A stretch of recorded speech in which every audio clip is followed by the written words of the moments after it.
I love movies. Here's the problem. I hate movies. Huh? And this is the reason why I hate movies, and I'm going to explain it here in one of the 5 myths when it comes down to martial arts and self-defense. The first myth that we have is that knocking someone out with one punch is the way to go. It's a silver bullet. And guess what? That is untrue.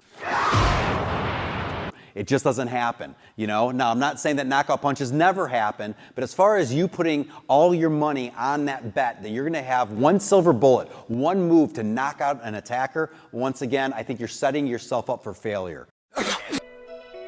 Train realistically. And instead of having what I call a cannonball mentality, where you go ahead and we just have one big shot that we're gonna fire on out that's gonna knock someone out, I wanna make sure you guys have a machine gun mentality. And what that means is that when we get in to defend ourselves, we're throwing multiple moves, we're using multiple ranges, we're using multiple lines of attack to launch our counter assault in order to defend ourselves. That is gonna lead to a little bit better success rate when it comes to learning how to defend yourself. The second big myth is that weapons guarantee safety. Man, I cannot stand this one. This is the one that drives me nuts because I'll have somebody, let's say, respond to maybe an ad for my martial arts class, and they'll say, "Hey, listen, I'll just carry a Colt 45 or something like that." Hey, listen, going ahead and carrying a gun or any kind of weapon for that matter is not going to save you in every single kind of a situation. Well, listen, when you talk about using a gun for self-defense, I like to carry, okay, all right? I love guns. I'm a huge Second Amendment proponent. However, when it comes down to that or any kind of weapon, understand that there is not one weapon that can help you in every single kind of a situation.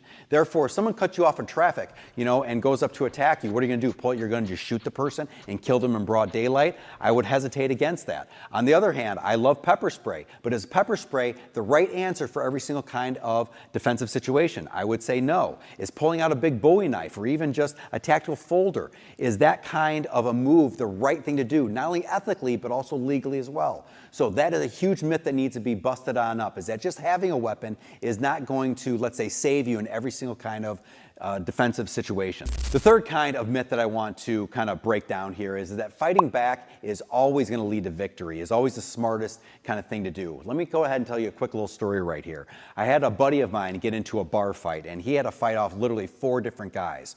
What he did was probably one of the smarter things right there. He couldn't escape, but obviously he couldn't fight 4 people at the exact same time, especially in a crowded bar situation. So all he did was he got knocked down to the ground, he curled up in the fetal position, he took a couple beatings right there, but then the people left him alone. Is that going to help you every single time? Maybe, maybe not. But I can tell you right now that if you go ahead and you keep on fighting against 4 people and you know that you are outgunned, outmanned, okay, and you have no skills, especially to fight in a mass attack situation, going ahead, curling up in the fetal position and taking a couple kicks to the back, let's say, might be the best and easiest way to get yourself out of that situation. So fighting back is not always the best answer. It may be the answer that could get you killed.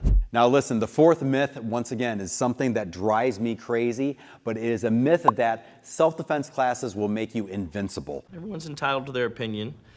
Training in self-defense is a very, very needed skill that I think everybody should take part in. But I'll tell you this one thing that's very, very important. Just going ahead and doing something doesn't make you proficient in it, doesn't make you effective in it. You need to make sure that you pay attention to how you train, because I know a lot of people who have walked into, let's say, a corner dojo or a taekwondo school or a karate school, or maybe just taking a couple light boxing classes, and just doing that, much less attending a 1-hour seminar, is not going to make you proficient, much less effective in martial arts. We need to make sure that we're not only training in multiple areas of self-defense, but also training in multiple environments using those things that we've learned. That is going to make you effective in self-defense. The fifth and last myth that I want to handle right here is that physical techniques are the only thing important when it comes down to self-defense. I'll tell you one thing. It's not just physical, but having your mental and also emotional components to your training and to your resolve. All I mean by that is that if you have your mental awareness about you, all that means is that you're able to cool your own anger so you can go ahead and verbally de-escalate a situation. That is a skill that is just as important as having physical kinds of skills. Also mental toughness and mental resourcefulness as well. So when it comes down to self-defense, make sure you have the triad: physical, mental, and emotional stuff, not just the physical stuff.